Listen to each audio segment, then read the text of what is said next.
అందరికీ ఆరోగ్యం కార్యక్రమానికి స్వాగతం. ఈ రోజు ఆస్తమా వ్యాధి, ఉబ్బసం వ్యాధి గురించి సమగ్రంగా తెలుసుకుందాం. ఆస్తమా అనేది ఒక క్రానిక్ రెస్పిరేటరీ ఇల్నెస్, అంటే దీర్ఘకాలిక శ్వాసకోశ వ్యాధి. ప్రపంచ ఆరోగ్య సంస్థ లెక్కల ప్రకారం ప్రపంచవ్యాప్తంగా 30 కోట్లకు పైగా ప్రజలు ఆస్తమాతో బాధపడుతూ ఉన్నారు.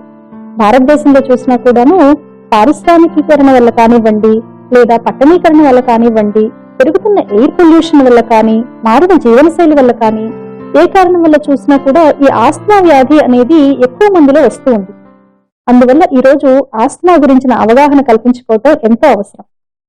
ఆస్తమా లక్షణాలు చూసినట్లయితే సాధారణంగా ఆయాసం, దగ్గు, ఛాతీలో పట్టేసినట్టు ఉంటాం, అప్పుడప్పుడు వీజింగ్ అంటే పిల్లికూతులు అంటూ ఉంటాం కదా, ఇవన్నీ సాధారణంగా కనిపిస్తూ ఉంటాయి. ఎక్కువగా పిల్లల్లో వచ్చే వ్యాధి ఏ వయసులో అయినా రావచ్చు, ఎలాంటి తీవ్రతతో అయినా రావచ్చు. అలాగే ఈ వ్యాధి ఒక్కొక్కరిలో ఒక్కొక్క తీవ్రతతోనూ ఒక్కొక్క లక్షణాలతో వస్తూ ఉంటుంది. ఈ రోజు ఆస్తమా లక్షణాలు, వీటిని ఎలా గుర్తించాలి అనే విషయం తెలుసుకుందాం. అలాగే ఆస్తమాకు జన్యుపరమైన కారణాలు ఉన్నప్పటికీ కూడాను కొన్ని ట్రిగరింగ్ ఫ్యాక్టర్స్ లాగా పనిచేస్తూ ఉంటాయి. అంటే ఉదాహరణకి మన చుట్టూ ఉండే దుమ్ము ధూళిలో ఉండే డస్ట్ మైట్స్ కానివ్వండి, పాసివ్ స్మోకింగ్, మన చుట్టూ ఎవరైనా స్మోక్ చేస్తూ మనం ఆ పొగ పీల్చడం వల్ల కానివ్వండి, అలాగే పెంపుడు జంతువులతో ఎక్కువ ఎక్స్పోజర్ ఉండటం వల్ల కానివ్వండి, ట్రాఫిక్, ఎయిర్ పొల్యూషన్, ఇవన్నీ కూడా ట్రిగరింగ్ ఫ్యాక్టర్స్ గా పనిచేస్తూ ఉంటాయి. ఇంకా ఈ ట్రిగరింగ్ ఫ్యాక్టర్స్ ఏమేమి ఉండవచ్చు, వీటిని ఎలా అవాయిడ్ చేయాలి అనే విషయాలు కూడా తెలుసుకుందాం. అలాగే కొందరిలో వేరే అప్పుడంతా సింటమ్స్ లేకుండా వ్యాయామం చేసిన తరువాత ఛాతీలో పట్టేసినట్టుంటాం, ఎక్కువగా దగ్గు రూపంలో కూడా ఈ ఆస్తమా బయటపడుతూ ఉంటుంది. దీన్ని ఎక్సర్సైజ్ ఇండ్యూస్డ్ ఆస్తమా అంటాము. దీని గురించిన అవగాహన పిల్లలకు కానీ, కోచెస్ కానీ, పేరెంట్స్ కానీ చాలా అవసరం. అలాగే కొన్నిసార్లు ఆస్తమా సింటమ్స్ నైట్ మాత్రమే వస్తూ ఉంటాయి. ముఖ్యంగా తెల్లవారుజామున ఈ సింటమ్స్ ఎక్కువగా ఉంటూ ఉంటాయి. ఆ సమయంలో వాతావరణం ఎక్కువ కోల్డ్ గా ఉంటుంది కదా, దీన్ని నాక్టర్నల్ ఆస్తమా అంటాము. అలాగే ఆస్తమా లక్షణాల గురించి విన్నప్పుడు ఇది ఒక దీర్ఘకాలిక శ్వాసకోశ వ్యాధి అనేది తెలుసుకున్నప్పుడు చాలా మంది ఆందోళనకు గురవుతూ ఉంటారు. దీంతో జీవితాంతం మనం పడాలా అని దిగులు చెందుతూ ఉంటారు. కానీ ఈ రోజు ఆధునిక మెడిసిన్ లో ఆస్తమాను కంట్రోల్ చేయడానికి చక్కని వైద్యం అందుబాటులో ఉంది. ఏరోసాల్స్ రూపంలో ఇన్హేలర్స్ చక్కగా వాడుకుంటూ నార్మల్ లైఫ్ లీడ్ చేసుకుంటూ ఉండొచ్చు. అటాక్ వచ్చిన తర్వాత వాడే మందుల్ని రిలీఫ్ మెడిసిన్స్ అంటూ ఉంటారు, రిలీఫ్ ఇస్తూ ఉంటాయి కదా ఆ సమయంలో. అలాగే ఆస్తమా లక్షణాలు ఎక్కువ అవ్వకుండా ఉండటానికి వాడే ఇన్హేలర్స్ ని కంట్రోల్ మెడిసిన్స్ అంటూ ఉంటారు. డాక్టర్స్ సాధారణంగా తీవ్రతను గుర్తించి ఈ రిలీఫ్ మెడిసిన్స్ ని, కంట్రోల్ మెడిసిన్స్ ని ఒక పద్ధతి ప్రకారం, ప్రణాళిక ప్రకారం పేషెంట్ తో చర్చించి చక్కటి ట్రీట్మెంట్ ప్లాన్ తో ముందుకు వెళ్తూ ఉంటారు. ఆస్తమా లక్షణాలు, ట్రిగరింగ్ ఫ్యాక్టర్స్, ఈ ట్రీట్మెంట్ ప్లాన్స్ గురించిన అవగాహన ఉంటే ఆస్తమాను చక్కగా ఎదుర్కోవచ్చు. అలాగే వ్యక్తిగతంగా దీని గురించిన అవగాహన ఎంత ముఖ్యమో ఒక ప్రభుత్వ పరంగా చూసినట్లయితే ఈ ఆస్తమాను అరికట్టడానికి చక్కని ప్రణాళిక, హెల్త్ పాలసీస్, ప్రజలకు హెల్ప్ చేయటం అనేది ఎంతో ముఖ్యం. ఈ విషయంలో God, global alliance for control of chronic respiratory diseases అనే సంస్థ, అనే ఆర్గనైజేషన్ కొన్ని జాతీయ, అంతర్జాతీయ ఆర్గనైజేషన్స్ తో కలిసి ప్రపంచ ఆరోగ్య సంస్థ ఆధ్వర్యంలో చాలా దేశాలకు మార్గనిర్దేశకం అనేది అందిస్తూ ఉంది. ఇది సాధారణంగా హెల్త్ పాలసీస్ విషయంలో కానీ, ఆస్తమాను అరికట్టడంలో కాస్ట్ ఎఫెక్టివ్ ప్లాన్స్ కానీ, ఇలాంటి వాటన్నిటిలో కూడాను సలహాలు ఇస్తూ ఉంటుంది. అలాగే జీనా, global initiative for asthma control అనేది ప్రతి సంవత్సరం కూడా మే నెలలో మొదటి మంగళవారం వరల్డ్ ఆస్తమా డే, ప్రపంచ ఆస్తమా దినంగా ప్రకటించి ఎన్నో అవేర్నెస్ కార్యక్రమాలు చేపడుతూ ఉంది. ఈ రోజు ఆస్తమా గురించి మరిన్ని వివరాలు తెలుసుకునే ముందుగా మన గెస్ట్ ని పరిచయం చేసుకుందాం. డాక్టర్ శంకర్ ప్రసాద్ గారు, ఫిజిషియన్, నమస్తే అండి. డాక్టర్ విజయానంద్ గారు, పీడియాట్రిషియన్, నమస్తే అండి. డాక్టర్ రమణ ప్రసాద్ గారు, పల్మనాలజిస్ట్, నమస్తే అండి. డాక్టర్ శంకర్ ప్రసాద్ గారు, ఈ ఆస్తమా గురించి ఈరోజు తెలుసుకుంటున్నాం కదా, ఈ ఆస్తమా విషయంలో లక్షణాలు సాధారణంగా ఎలా ఉంటాయండి? ఆస్తమా అనేది మీరు చెప్పినట్టు క్రానిక్ ఎయిర్వే డిసీజ్ అండి. బేసికలీ అంటే ఊపిరితిత్తుల్లో పారెన్కైమా, ఎయిర్వేస్ రెండు భాగాలు ఉంటే ఇది ఎయిర్వేస్ కి సంబంధించినటువంటి జబ్బు, లేదా ప్రాణవాహ స్రోతస్ అంటారు కదా, దానికి సంబంధించినటువంటి జబ్బు. ముఖ్యంగా దీంట్లో వచ్చేటువంటి మార్పు ఏంటంటే ఈ ప్రాణవాహ స్రోతస్సులో 3 చేంజెస్ వస్తున్నాయి. ఒకటి హైపర్ రెస్పాన్సివ్నెస్ అంటాం, అంటే నార్మల్ గా చల్లని గాలి కానీ దీనికి ఎయిర్వేస్ అనేవి ఎలా స్పందిస్తాయో అలా కాకుండా అతిగా స్పందించే లక్షణం వీటికి కలుగుతుంది. ఒకటి. రెండవది వీటిల్లో తెమడ లేదా మ్యూకస్ ప్రొడక్షన్ ఏదైతే ఉంటుందో అది ఎక్కువగా జరుగుతుంది. దీని వలన ఈ ప్రాణవాహ స్రోతస్ అనేది అడ్డుపట్టడం జరుగుతుంది. మూడవది ఎయిర్వే ఇన్ఫ్లమేషన్ అంటాం. ఈ ప్రాణవాహ స్రోతస్సుల్లో ఒక రకమైనటువంటి కెమికల్ చేంజెస్ జరిగి వాటి వలన ఈ రెండు లక్షణాలు మొదలు చెప్పినటువంటి మొదటి రెండు లక్షణాలు జరుగుతుంటాయి. వీటి వలన ముఖ్యంగా వచ్చే లక్షణాలు మూడండి. ఒకటి, ఏదన్నా ట్రిగ్గర్ తగిలినప్పుడు, అది చల్లగాలే కావచ్చు, లేకపోతే జలుబు కావచ్చు, లేకపోతే పొగ కావచ్చు, అగరబత్తి పొగ కావచ్చు, పొల్యూషన్ కావచ్చు, వీటి వల్ల వెంటనే ఛాతంతా పట్టేసినటువంటి ఒక టైట్నెస్, ఒక ఫీలింగ్, ఊపిరి తీసుకోవడానికి ఇబ్బంది. రెండవది దగ్గు, తెమడతో పాటు కావచ్చు, తెమడ లేకుండా కావచ్చు. మూడవది పిల్లి కూతలు, వీజింగ్ అంటాం. ఈ మూడు లక్షణాలు వస్తుంటాయి. అయితే ఈ లక్షణాలు మనకి దీనిలోనే కాకుండా వేరే వాటిలో కూడా వస్తుండొచ్చు. కానీ ఆస్మా యొక్క క్యారెక్టరిస్టిక్ ఫీచర్ ఏంటంటే ఇది డైనమిక్ గా ఉంటుంది. అంటే వచ్చిపోతుంటుంది అన్నమాట, సడన్ గా వస్తుంటుంది, మళ్ళా తగ్గుతూ ఉంటుంది, ఎప్పటికీ అలానే ఉండదు. అది అంటే పర్టికులర్ గా వాతావరణం చల్లబడినప్పుడు, అంటే తెల్లవారుజామున కానివ్వండి, లేకపోతే సడన్ గా వర్షాలు స్టార్ట్ అయ్యాయి దాంతో కానివ్వండి, ఇటువంటి చేంజెస్ తోటి సడన్ గా వచ్చి వస్తూ పోతూ ఉండేటువంటి జబ్బుని మనం ఆస్మా అని పిలుస్తాం.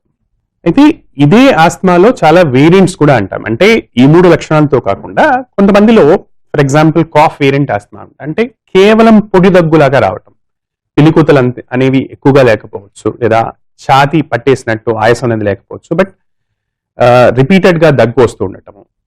నాక్టర్నల్ ఆస్మా అంటాం. అంటే రాత్రి అయ్యేటప్పటికి తీవ్రమైనటువంటి ఆయాసం రావటం, పడుకున్న తర్వాత కొన్ని గంటలు గడిచేటప్పటికి వాతావరణం చల్లబడగానే తీవ్రమైనటువంటి ఆయాసం రావటము. దాన్ని ఎక్సర్సైజ్ ఇండ్యూస్డ్ ఆస్మా అంటాం. అంటే ఓన్లీ వ్యాయామం చేస్తున్నప్పుడు, వ్యాయామం మొదలెట్టిన ఒక 5 నిమిషాల తర్వాత కానివ్వండి, లేదా అంతసేపటి కొంచెం ఎక్కువసేపటి తర్వాత కానివ్వండి, అప్పుడు ఆయాసం వచ్చి అది ఆ వ్యాయామం ఆపిన కొన్ని నిమిషాల వరకు అలానే ఉండేటువంటి లక్షణాలతో కూడుకొని ఇలా డిఫరెంట్ లక్షణాలతోటి వస్తుంటుందండి ఆస్మా అనేది.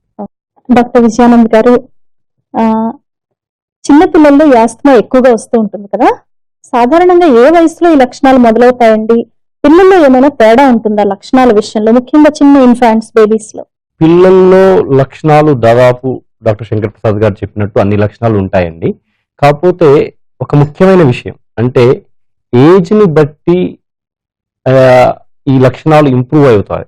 సో ఒక స్పెషల్ కండిషన్ వైరల్ ఇండ్యూస్డ్ వీజ్ అంటారు, దాన్ని ఆస్తమాగా లేబుల్ చేయం. So especially pre school children under 5, more so under 3, అంటే 3 సంవత్సరాల లోపు ఉన్న పిల్లల్లో, అంటే వాళ్ళకి ఏదైనా జలుబు చేసినప్పుడు, అంటే సాధారణంగా జలుబు మనకు అందరికి తెలిసినట్లు వైరస్ కారణంగా అవుతుంది. ఈ ఎయిర్వేస్ అనేది, ఈ శ్వాసనాలు అనేది కొంచెం కుంచుకుపోయి ఆస్తమా లాంటి లక్షణాలే ఉంటాయి, కానీ ఆస్తమా కాదు. కాబట్టి అది ముఖ్యంగా ఆ వైరల్ ఇండ్యూస్డ్ వీజ్ ని మనం ఆస్తమాగా లేబుల్ చేయకూడదు. సో ఎందుకంటే they grow out of it.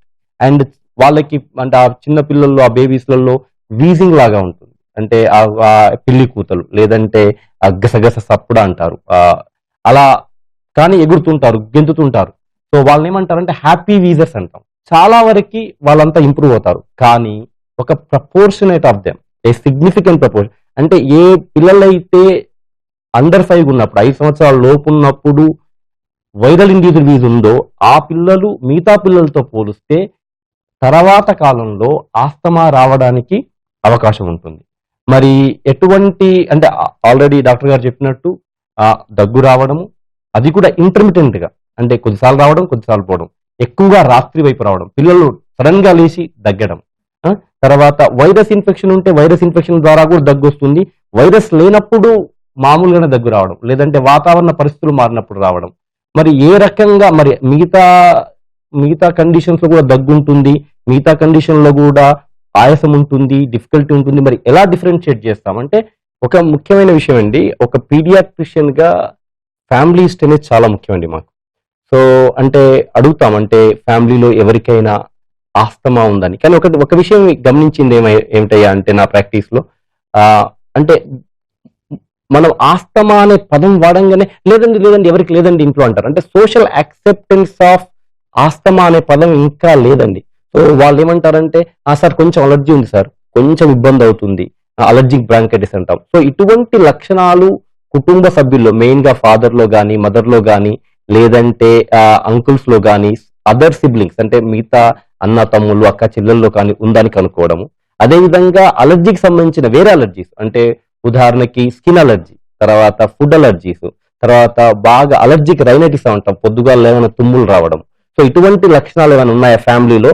అదే విధంగా ఆ బిడ్డలో ఏ బిడ్డలో అయితే ఎక్సిమా ఉందో, ఏ బిడ్డకు అయితే ఫుడ్ అలర్జీస్ తర్వాత డ్రగ్ అలర్జీస్ కానీ లేదంటే అలర్జిక్ రైనైటిస్ యొక్క లక్షణాలు ఉన్నాయో వాళ్ళల్లో ఆస్తమా ఉండడానికి అవకాశం ఎక్కువగా ఉంటుంది.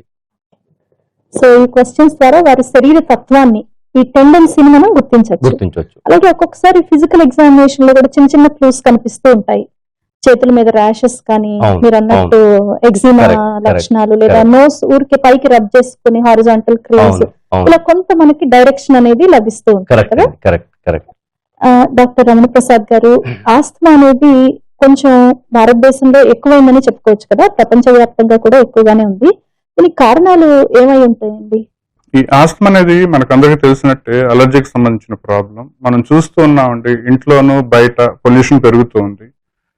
అవుట్డోర్ పొల్యూషన్ కానీ చూస్తే ముఖ్యంగా వెహికల్ పొల్యూషన్. సో ప్రతి ఇంట్లోనూ 2-3 కార్లు ఉంటున్నాయి, 1-2 బైక్స్ ఉంటున్నాయి. హైదరాబాద్ లో కానీ చూస్తే ఒకసారి బయటకు వెళ్దామంటే ముఖ్యంగా పీక్ అవర్స్ లో బంపర్ టు బంపర్ వెళ్తూ ఉంటాయి. సో హెల్మెట్లు పెట్టుకునేవారు కొంతమంది, పెట్టుకునేవారు ఎక్కువ మంది ఉంటున్నారు. సో వెహికల్స్ ఆగినప్పుడు సిగ్నల్స్ దగ్గర ఎక్కువ మంది ఎవరు వెహికల్స్ ఆపరండి. సో కంటిన్యూస్ గా ఎగ్జాస్ట్ నుంచి పొగలు వస్తూనే ఉంటాయి, పీలుస్తూనే ఉంటారు. అలానే చూస్తే కేబుల్స్ వేయడానికనో లేదంటే వాటర్ పైప్స్ కనో ఇప్పుడు ఆల్మోస్ట్ రోడ్లన్నీ తోబడే ఉంటాయి. సో మనం ఎటు వెళ్ళినా కానీ దుమ్ములు వేస్తూనే ఉంటుంది. అలానే మెట్రో ప్రాజెక్ట్ అనేది దానివల్ల కూడా చాలా రోజులుగా ఇబ్బందులు జరుగుతూనే ఉన్నాయి. సో ఈ పొల్యూషన్కి అందరూ ఎక్స్పోజ్ అవుతున్నారు. రీసెంట్ గా చిన్న సర్వే కండక్ట్ చేసినప్పుడు ముఖ్యంగా ఈ ట్రాఫిక్ కానిస్టేబుల్స్ లోను, ఈ ఆర్టీసీ కండక్టర్స్ కానీ డ్రైవర్స్ కానీ బస్ డ్రైవర్స్, అలానే కొంతమంది ఈ ఆటోలో గుంపులుగా పిల్లల్ని తీసుకెళ్తూ ఉంటారు కొద్దిగా లాంగ్ డిస్టెన్స్. వాళ్ళు స్టడీ చేసినప్పుడు సర్ప్రైజింగ్ గా 5 to 8% కొత్తగా న్యూ ఆస్మాటిక్స్ డిటెక్ట్ అవ్వడం జరిగింది. సో అంతవరకు వాళ్ళకి అసలు ఆస్మా సిమ్టమ్స్ లేకుండా ఉన్నవాళ్ళు, అదర్వైజ్ నార్మల్ హెల్తీగా ఉన్నవాళ్ళు. సో అలా ఇప్పుడు అవుట్డోర్ పొల్యూషన్ చాలా ఇబ్బంది కలుగు చేస్తుంది, ఆస్మాకి ముఖ్యంగా కారణం అవుతుంది. అలానే మనం ఇంట్లో చూసుకుంటే సాధారణంగా అందరు చేసే పనులే, కానీ అగరబత్తీలు ఎక్కువ వెలిగించడం, ఎక్కువసేపు పూజ చేయడం. ఇప్పుడు ప్రాబ్లం మనకి ఇళ్లలో ఏంటంటే చిన్న పిల్లలు పెద్దవారు ఇళ్లలోనే ఉంటారు. సో స్కూల్కి వెళ్ళకుండా ఉండే చిన్న వయసు పిల్లలు పెద్దవారు. సో పూజలో కూర్చొని అగరబత్తీలు వెలిగించినప్పుడు ఆ పొగంతా ఇంట్లోనే ఉంటుందండి. సో అలా ధూపం వేయడం కానీ, సో దీనివల్ల చాలా వరకు అలర్జీ ట్రిగ్గర్ అవుతుంది. అలానే వంట చేసినప్పుడు సరైన ఎగ్జాస్ట్ ఫ్యాన్ లేనప్పుడు, పోపు వేసినప్పుడు ఆ పొగ వస్తుంది కదండి. సో దానివల్ల ట్రిగ్గర్ అవడం. కొంతమందిలో ఇళ్లలోనే స్మోకింగ్ చేసే అలవాటు ఉంటుంది, అటాచ్డ్ టాయిలెట్ ఉన్నప్పుడు. సో వాళ్ళు టాయిలెట్ లో స్మోకింగ్ చేసినప్పుడు మిగతా వారికి అందరికి కూడా ఇబ్బంది రావడం. సో దానివల్ల అలర్జీ, ఆస్మా ట్రిగ్గర్ అవడం కూడా ఎక్కువగా చూస్తూ ఉన్నాం. అలానే మనం ఇండోర్ పొల్యూషన్స్ లో కానీ ఇంకా కానీ గమనిస్తే చాలా ఇళ్లలో ఇంకా కార్పెట్స్ ఉంటాయండి. సో మనం ఎంత వ్యాక్యూమ్ క్లీనర్ పెట్టి క్లీన్ చేసినా కానీ ఆ డస్ట్ అనేది, డస్ట్ మైట్స్ అనేవి కార్పెట్స్ లో ఉండిపోతూనే ఉన్నాయి. అలానే చాలా వరకు ఇంకా యాసిడ్స్ వాడుతూనే ఉన్నారు టాయిలెట్స్ క్లీన్ చేయడానికి. సో ఎప్పుడైతే యాసిడ్స్ టాయిలెట్ లో యూజ్ చేస్తారో ఆ ఫ్యూమ్స్ ఏవైతే వస్తాయో చాలా ట్రిగ్గర్ చేస్తాయి. సో కార్పెట్స్ ఒకటి యాసిడ్ ఫ్యూమ్స్ ని జాగ్రత్తగా చూసుకోవాలి. అలానే మస్కిటో మ్యాట్స్ ముఖ్యంగా ఈ దోమలకి అవి చాలా ఇబ్బంది చేస్తున్నాయి. ఇప్పుడు కొత్తగా కమర్షియల్ యాడ్స్ చూస్తున్నాం, చిన్నది ఏదో చూపించి తగలబెట్టమంటున్నారు. Still that is the chemicals. ఈ కెమికల్స్ అన్ని అలర్జీని ట్రిగ్గర్ చేస్తూ ఉన్నాయి.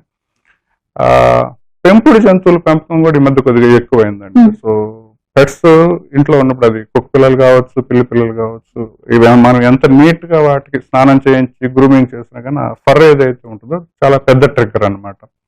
అలానే బర్డ్స్, సో బర్డ్స్ ఉన్నప్పుడు కూడా ప్రాబ్లం అవుతూ ఉంటుంది. సో అలానే బాత్రూమ్స్ కూడా వీలైనంత వరకు ఈ ముఖ్యంగా రైనీ సీజన్ లో పైన మనకు ఫంగస్ రావడం, మౌల్స్ రావడం అనేది జరుగుతుంటుంది. సో అది కూడా అలర్జీ పెరగడానికి దోహదపడుతుంది. అలాగే మీరు అన్నారు కదా ఇందాక కొన్ని ప్రొఫెషన్స్ లో కండక్టర్స్, ట్రాఫిక్ పోలీస్ వాళ్ళల్లో ఎక్కువగా సిమ్టమ్స్ ఉన్నాయని. సర్ప్రైజింగ్లీ ఒక్కొక్కసారి వీళ్ళలో వీకెండ్ మేము చాలా బెటర్ గా ఫీల్ అవుతాము అంటూ ఉంటారు, ఒక చిన్న క్లూ మనకి. అలాగే పెయింటర్స్ కూడా ఇంకొక ప్రొఫెషన్ కదా, కాన్స్టెంట్ గా పెయింట్స్, టర్పెంటైన్ వీటితో డీల్ చేసేవారు. దీనికి అవగాహన మనం ఈ కార్యక్రమం ద్వారా కొందరికి అవగాహన కలిగి కనీసం లక్షణాలు గుర్తించి డాక్టర్ దగ్గరికి వెళ్తారని ఆశిద్దాం. డాక్టర్ శంకర్ ప్రసాద్ గారు, చాలా మందిలో పెద్దగా అవగాహన లేని ఇంకొక ఎంటిటీ ఈ ఆస్తమా విషయంలో ఎక్సర్సైజ్ ఇండ్యూస్డ్ ఆస్తమా. దాని గురించి వివరిస్తారా? ఎక్సర్సైజ్ ఇండ్యూస్డ్ ఆస్తమా లేదా ఎక్సర్సైజ్ ఇండ్యూస్డ్ బ్రాంకోస్పాజం అనేది యూజువల్లీ మనం పిల్లల్లో ఎక్కువగా చూస్తుంటాం అండి. పిల్లలు అడాలసెంట్స్ లో ఎక్కువగా చూస్తుంటాము. వ్యాయామం చేసిన కొద్దిసేపటికి, అది 3 నిమిషాలు కావచ్చు లేదా 10 నిమిషాలు కావచ్చు, వాళ్ళకి ఆ వ్యాయామం వలన వాళ్ళ మినిట్ వెంటిలేషన్ పెరగటం వలన, అంటే వాళ్ళు నిమిషానికి తీసుకునేటువంటి శ్వాస పెరగటం వలన, సాధారణంగా అది కనుక చల్లగా ఉండేటువంటి గాలి అయితే దాని వలన వాళ్ళకి బ్రాంకోస్పాజం అనేది ట్రిగర్ అవుతుంది. వాళ్ళకి ఆల్రెడీ ఆ హైపర్ సెన్సిటివిటీ ఉండటం అనేది ఉండే కారణం వలన ఎప్పుడైతే వాళ్ళు ఎక్సర్సైజ్ మొదలెడతారో, ఎక్సర్సైజ్ మొదలెట్టిన కొన్ని నిమిషాల తర్వాత ఆయాసం, ఛాతి పట్టేసినట్టు ఉండటం, పిల్లి కూతలు, దగ్గు, ఇవి ప్రధానమైన లక్షణాలు ఉంటాయి. లిటిల్ గా వాళ్ళనేది అంటే అది మైల్డ్ ఫామ్ అయితే ఆయాసపడుతూ ఇబ్బంది పడుతూ కంటిన్యూ చేయటం, లేదా కొంచెం సివియర్ గా అయితే కనుక వాళ్ళు వెంటనే వ్యాయామం ఆపేసేంత తీవ్రంగా ఉంటుంది. వ్యాయామం ఆపిన తర్వాత కూడా వెంటనే తగ్గకుండా కొన్ని నిమిషాల పాటు, ఒక అరగంట గంట వరకు అది పర్సిస్ట్ అయ్యి పూర్తిగా ఆ వేగం తగ్గడానికి టైం పడుతుంటుంది. దీన్ని ఎక్సర్సైజ్ ఇండ్యూస్డ్ బ్రాంకోస్పాజం లేదా ఎక్సర్సైజ్ ఇండ్యూస్డ్ ఆస్తమా అంటారు. దీన్ని తరచూ మనం అథ్లీట్స్ లో కానివ్వండి, స్పోర్ట్స్ ఆడే పిల్లల్లో కానివ్వండి, అంటే కొంచెం పెద్దవాళ్ళు అయిన తర్వాత కొంచెం ఫాస్ట్ స్పోర్ట్స్ దేని వలన అయితే హార్ట్ రేట్ పెరుగుతుందో, కనీసం 80 నుంచి 90% పెరుగుతుంటుందో, దేని వలన మినిట్ వెంటిలేషన్ అనేది పెరుగుతుందో, అంటే తీవ్రంగా శ్వాస తీసుకోవడం అనేది జరుగుతుంటుందో, ఆ పరిస్థితి వచ్చినప్పుడు వాళ్ళకి గమనిస్తుంటాం మనం. ఇది తెలుసుకోవడం అనేది చాలా ఇంపార్టెంట్. అంటే దీనికి వేరే కారణాలు కూడా చాలా ఉండొచ్చు. అంటే పిల్లల్లో మన దగ్గర సాధారణంగా ఉంటే గుండె జబ్బులు కానివ్వండి, రొమాటిక్ హార్ట్ డిసీజెస్ అంటాం, వాటిల్లో కూడా ఇదే లక్షణం ఉంటుంది. దానికి దీనికి కొంచెం వ్యత్యాసం ఏంటంటే, గుండె జబ్బులు ఉన్న వాళ్ళకి అంటే రిలేటివ్లీ కొంచెం ఎక్కువసేపు స్టార్ట్ అవుతుంది, కూర్చోగానే తొందరగా తగ్గిపోతుంది. కానీ వీళ్ళలో అది బ్రాంకోస్పాజం కాబట్టి అది తగ్గడానికి ఇంకా చాలా ఎక్కువసేపు పడుతుంటుంది. అలా కాకుండా వేరే రెస్పిరేటరీ ప్రాబ్లమ్స్ కానివ్వండి, ఇలాంటి వాటి వల్ల కూడా ఇదే లక్షణం వస్తుంటుంది.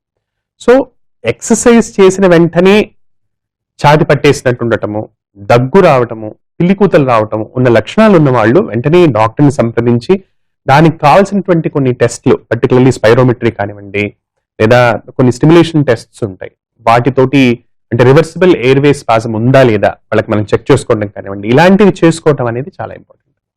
అలానే మీరు ఇందాక అన్నట్టు ఆక్యుపేషనల్ ఆస్తమా అనేది కూడా ఒక కామన్ ప్రాబ్లం. అంటే చాలా మంది వాళ్ళ వృత్తిపరంగా కొన్ని తీక్ష్ణమైనటువంటి వాసనలకు కానివ్వండి, అది పొగ కావచ్చు, కెమికల్ స్మెల్ కావచ్చు, ఇందాక మనం అనుకున్నట్టు ట్రాఫిక్ కానిస్టేబుల్స్, ఆటో డ్రైవర్స్, రోడ్ల మీద చాలాసేపు ప్రయాణించే పిల్లలు, వీళ్ళు కానివ్వండి, లేదా తీవ్రమైనటువంటి చాలా పంజెంట్ స్మెల్స్, కెమికల్ ఫ్యాక్టరీస్ కానివ్వండి, ఇలాంటి వాటికి కానివ్వండి, పొగ, అంటే ఇలాంటి వాటిలో పనిచేసే బేకరీ వర్కర్స్ కావచ్చు, ఇలాంటి వాళ్ళు ఆ పరిస్థితుల్లో వెళ్ళినప్పుడు దాని వలన వాళ్ళకి ఆస్తమా వస్తుంటుంది.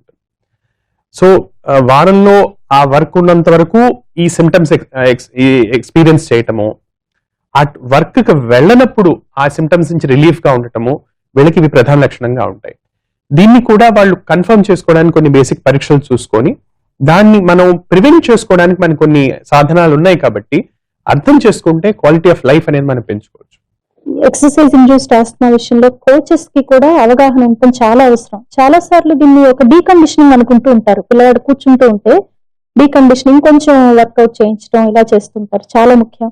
అలాగే మీరు కొన్ని ప్రొఫెషన్స్ చెప్పారు కదా, వీళ్ళలో పారిశుద్ధ్య కార్మికులు కూడా చాలా ఎక్స్పోజ్ అవుతూ ఉంటారండి. కాన్స్టెంట్ గా వాళ్ళ లోషన్స్ తో డీల్ చేయటము, కేవలం చేతులే కాకుండా పిలుస్తూ కూడా ఉంటారు కదా. డాక్టర్ విజయానంద్ గారు, ఇందాక మనం కొంతవరకు ఈ ట్రిగరింగ్ ఫ్యాక్టర్స్ గురించి మాట్లాడుకున్నాం కదా. ఈ ట్రిగరింగ్ ఫ్యాక్టర్స్ చిన్నపిల్లల్లో కూడా చాలా రోల్ ప్లే చేస్తూ ఉంటాయి కదా, ఈ ఎక్స్పోజర్ టు దీస్ ఫ్యాక్టర్స్ అనేవి. ఇవి ఎలా ఉంటాయండి, వీటిని ఎలా అవాయిడ్ చేసుకోవచ్చు? ఏవైతే పెద్దల్లో ట్రిగ్గర్ చేస్తాయో ఆస్తమాని, అవే ట్రిగ్గర్స్ పిల్లల్లో కూడా ట్రిగ్గర్ అవుతాయండి. సో ఉదాహరణకి చల్లటి గాలి, వాతావరణంలో మార్పు, అండ్ తర్వాత ఈ టాయిలెట్ క్లెన్సర్స్ వల్ల వచ్చే ఫ్యూమ్స్, యాసిడ్ ఫ్యూమ్స్, తర్వాత కొన్ని ప్రత్యేకంగా పిల్లలకే పరిమితమైనవి ఏమన్నా ఉన్నాయా అంటే, ఎక్కువ సార్లు అంటే పెద్దల్లో కూడా వైరల్ ఇన్ఫెక్షన్స్ తో ట్రిగ్గర్ అవుతుంది, కానీ పిల్లల్లో వైరల్ ఇన్ఫెక్షన్స్ ఎక్కువ. దాదాపు ఒక స్కూలు అంటే అండర్ 5 చిల్డ్రన్ స్కూల్ పోయే ముందు సంవత్సరానికి దాదాపు 10 సార్లు వైరల్ ఇన్ఫెక్షన్ రావచ్చు, అంటే ఆల్మోస్ట్ ఎవ్రీ మంత్ అన్నట్టు. సో అది ఒక ప్రధాన triggering point. But having said that, కొన్నిసార్లు వైరస్ కే లిమిట్ అయినటువంటి వీజింగ్ ఉంటుంది, దాన్ని ఆస్తమా అనాల్సిన అవసరం లేదు unless they grow in to it. So so అదే విధంగా ఆక్యుపేషనల్ ఆస్మా కూడా చెప్పారు డాక్టర్ గారు.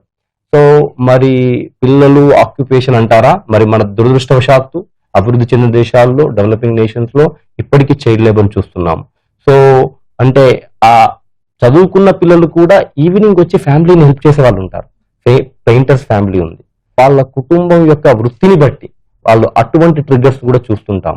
సో అదే కాకుండా ఇంకా ముఖ్యమైన అదర్ ట్రిగ్గర్స్ ఏంటయ్యా అంటే పోలెన్, సో పుప్పొడి రేణువులు అంటారు, అవి కూడా ట్రిగ్గర్ చేస్తాయి. డస్ట్ మైట్ పిల్లల్లో, ఎందుకంటే పిల్లలు ఆడుతూ ఉంటారు. సో అన్ఫార్చునేట్లీ ఇప్పుడు కొంత కార్పెట్ కల్చర్ పెరుగుతుంది ఇండియాలో, especially so middle class families లలో. సో దట్ హాస్ ఇంక్రీజింగ్ అంటే దానివల్ల పిల్లల్లో ఆస్తమా లక్షణాలు పెరుగుతున్నాయి. అదే ఇంకా పెట్స్ అన్నారు సార్ అన్నారు, పిల్లలకి పెట్స్ చాలా ఇష్టం, they want to play with them. So ఆ పెట్స్ ద్వారా కొన్నిసార్లు ఒక సిచ్యువేషన్ లో, ఇక్కడ కాదు ఇంగ్లాండ్ లో ఉన్నప్పుడు, ఒక బాబు చాలా symptoms with the whenever he plays with the dog, but unfortunately was attached so much to the dog. So అంటే కొన్నిసార్లు ట్రికీ అయిపోతుంది. సో ఎక్సైజ్డ్ ఇండ్యూస్ ఆస్తమా పిల్లల్లో ఈ ఆటలు ఆడినప్పుడు, తర్వాత వాళ్ళు పరిగెత్తినప్పుడు, బికాస్ పిల్లలంటేనే ఆటలు ఆడాలి వాళ్ళు. సో వాళ్ళకి సోషల్ లిమిటేషన్, అరే నేను ఇది వాడితే నాకు ఇబ్బంది అవుతుంది, సో నేను ఆడను. కాబట్టి కొంతమంది పిల్లలు ఆటలు ఆడకుండా అవాయిడ్ చేస్తుంటారు. పేరెంట్స్ అది రికగ్నైజ్ చేయాలి. మీరు అన్నట్టు కోచెస్ కానీ, even physical exercise training teachers కానీ అవేర్నెస్ చాలా ముఖ్యం. వాళ్ళు నటించడం లేదు, వాళ్ళకి ఏదో ఇబ్బంది ఉంది, ఆ ఇబ్బంది ఏమిటని కనిపెట్టాలి. సో ఎక్సర్సైజ్ కూడా చాలా ఇంపార్టెంట్ ట్రిగ్గరు. కాకపోతే దాని అంటే మీరు ట్రీట్మెంట్ గురించి మనం ఇంకా మాట్లాడుతుండొచ్చు, కాకపోతే దాన్ని సరిగా ట్రీట్ చేస్తే వాళ్ళకి ఆ సోషల్ లిమిటేషన్ కాకుండా చూసుకోవచ్చు మనం. సో అవి కొన్ని ముఖ్యమైన ట్రిగ్గర్స్ అండి. సంతోషించదగ్గ విషయం ఏంటంటే వీటిని గుర్తించవచ్చు, వీటికి చక్కటి ట్రీట్మెంట్స్ ఉన్నాయి. అవునండి. డాక్టర్ రమణ ప్రసాద్ గారు, ఇప్పటి వరకు మనం లక్షణాల గురించి మాట్లాడుకున్నాం కదా, ఆస్తమాని డయాగ్నోస్ చేయాలంటే ఎలాంటి టెస్టులు చేస్తారండి, ప్రొసీజర్ ఎలా ఉంటుంది? ఆస్తమాని ఎంత సులువుగా డయాగ్నోస్ చేయగలమో కొంతమంది విషయంలో చాలా కష్టంగా ఉంటుందండి. ముఖ్యంగా విజయానంద్ గారు చెప్పినట్టు 5 సంవత్సరాల లోపు పిల్లల్లో పెళ్లి కూతురు దేని వల్ల రావచ్చు, వైరల్ ఇన్ఫెక్షన్ వల్ల రావచ్చు, లేదంటే బ్రాంకలైటిస్ ఏదైనా ఇన్ఫెక్షన్స్ వల్ల రావచ్చు, ఏదైనా ఫారిన్ బాడీ లోపల ఉండిపోయినా రావచ్చు. సో 5 సంవత్సరాల పిల్లల్లో చాలా కష్టం. మిగతా పిల్లల్లో లేదా పెద్దవారిలో హిస్టరీ టేకింగ్ చాలా ముఖ్యం అండి. కొంతమంది పేషెంట్స్ లేదా పిల్లల తల్లిదండ్రులు ఎంత డీటెయిల్డ్ హిస్టరీ ఇస్తారంటే, వాళ్ళు హిస్టరీ చెప్పడం ఆపేసేసరికి మనకి డయాగ్నోసిస్ వచ్చేసి ఉంటుంది. ఫ్రిడ్జ్ వాటర్ తాగాడండి, జలుబు తుమ్ములు దగ్గు వచ్చేసింది, ఐస్ క్రీమ్ తిన్నాడండి వచ్చేసింది, సిట్రస్ ఫ్రూట్స్ పులుపు ఎక్కువ తిన్నాడండి వచ్చేసింది, స్వీట్స్ తిన్నాడండి వచ్చేసింది, బయటకు వెళ్ళామండి పానీపూరి తిన్నాడండి వచ్చేసింది, సో ఇంట్లో ఒక్కొక్క పిల్లలు పట్టుకొని ఆడుతున్నాడండి వచ్చేసింది. అది చాలా నీట్గా హిస్టరీ చెప్తారు. So history always important. So history తర్వాత నెక్స్ట్ ఇంపార్టెంట్ ఫిజికల్ ఎగ్జామినేషన్ అండి. కొంతమంది మనకు వస్తే మాకు డస్ట్ అలర్జీ ఉందని చెప్తూ వస్తారు. కొంతమంది 2 నెలలుగా 3 నెలలుగా దగ్గు ఉందంటే తగ్గట్లేదు అంటారు. వాళ్ళు ఆ దగ్గు అనేది తప్పిస్తే ఇంక వేరే హిస్టరీ ఏమి ఇవ్వరండి. వాళ్ళు నడిచి మన దగ్గరకు వచ్చినప్పుడు గమనిస్తూ కొద్దిగా ఆయాసపడుతూ ఉంటారు. ఎప్పుడైతే వాళ్ళని ఎగ్జామిన్ చేయడం బిగిన్ చేస్తాం, skin rashes, atopic dermatitis, eczema లాంటివి క్లియర్గా కొంతమందిలో కనిపిస్తూ ఉంటాయి. అలానే నోస్ ఎగ్జామిన్ చేసినప్పుడు ఆ టర్బినేట్ హైపర్ట్రోఫీ లాంటిది ఉంటుంది, ముక్కు కారుతూ ఉంటుంది, బట్ వాళ్ళు మనకి చెప్పరు ఆ సిమ్టమ్స్లో. ఆస్కల్టేట్ చేసినప్పుడు చాలా మందిలో వీజింగ్ ఉంటుందండి. వాళ్ళు పిల్లి కూతులు వస్తున్నాయని వాళ్ళు చెప్పరు, కానీ మనం ఎగ్జామిన్ చేసినప్పుడు క్లియర్గా వాళ్ళలో పిల్లి కూతులు ఉంటాయి. సో హిస్టరీ, ఫిజికల్ ఎగ్జామినేషన్, దాని తర్వాత అంతే ఇంపార్టెంట్ వచ్చేసి పల్మరీ ఫంక్షన్ టెస్టింగ్. సో ఇది బ్లోయింగ్ టెస్ట్.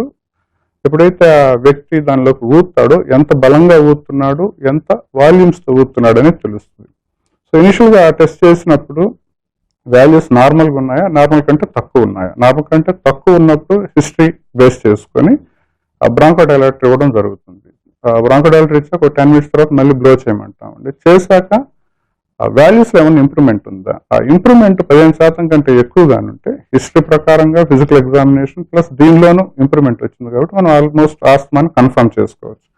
కానీ ఇక్కడ ఒక చిన్న ప్రాబ్లం ఏంటంటే దీర్ఘకాలికమైన ఊపిరితిత్తుల వ్యాధుల్లో ఇప్పుడు ఇంటర్స్టిషియల్ లంగ్ డిసీజ్ కావచ్చు, సిఓపిడిస్ కావచ్చు, కొంతమందిలో ఈవెన్ ట్యూబర్క్లోసిస్ లాంటి ఇన్ఫెక్షన్స్ ఉన్నప్పుడు కూడా పేషెంట్ మనకి ఇలానే దగ్గు, ఆయాసం, పిలికుతులతో రావచ్చు అండి.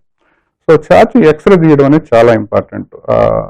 ఆస్తమాలో ఎక్స్రే నార్మల్గా ఉంటుంది, కానీ ఆస్తమా కాకుండా వేరే డిసీజెస్ ఏమన్నా ఉన్నాయని రూల్ అవుట్ చేసుకునే దానికి చాలా ఇంపార్టెంట్ అండి. అలానే ప్రస్తుతం ఏవైతే స్కిన్ ప్రిక్ టెస్ట్లని, అలర్జెన్స్ ఏవైతే శరీరానికి పడట్లేదు అంటున్నా అవి తెలుసుకునే దానికి కూడా స్కిన్ టెస్ట్లు వచ్చినాయి. అలానే కొన్ని చోట్ల even blood test, allergy panels అని ఒక 5 ml బ్లడ్ తీసుకుని దాంట్లోనూ కొంతవరకు ఐడెంటిఫై చేస్తున్నారు. ఏ ఫుడ్ పడట్లేదు, నాన్ వెజ్, వెజిటేరియన్, ఇన్హలేషన్స్ లో ఏం పడట్లేదు, అది కూడా చేసుకోవచ్చు అండి. అలానే బ్లడ్ లో ఈ సీరం ఐజీ లెవెల్స్ ఎలా ఉన్నాయో, అబ్జర్వ్డ్ ఇసినోఫిలిక్ కౌంట్ కూడా కొంతమందిలో మనం అవసరమైన వారిలో ఆ టెస్ట్ చేసుకొని వ్యాధి నిర్ధారణ చేస్తూ ఉంటాం. మీరు చెప్పిన దాంట్లో మన ప్రోగ్రామ్ చూసే వాళ్ళు గుర్తుంచుకోవాల్సింది, మనం ఒక్కొక్కసారి ఎక్స్రే లేదా అప్పుడప్పుడు సిటీ స్కాన్ అడిగినప్పుడు వేరే జబ్బుల్ని ఎక్స్క్లూడ్ చేయటం ఆస్తమా విషయంలో చాలా ముఖ్యం. అంటే నార్మల్ ఉంది కదా, ఎన్నికని టెస్టులు చేశారనేది ఒక్కొక్కసారి అవగాహన లేక అనిపిస్తూ ఉండొచ్చు. మనం ఎక్స్క్లూడ్ చేయటం కొన్నిసార్లు వీఆర్ కంపెల్డ్ అనేది ఒకటి. అలాగే మీరు ఒకటి చెప్పారు కదా, స్పైరోమెట్రీలో మందు ఇచ్చినాక రిలీఫ్ ఉంటే asthma అంటామని.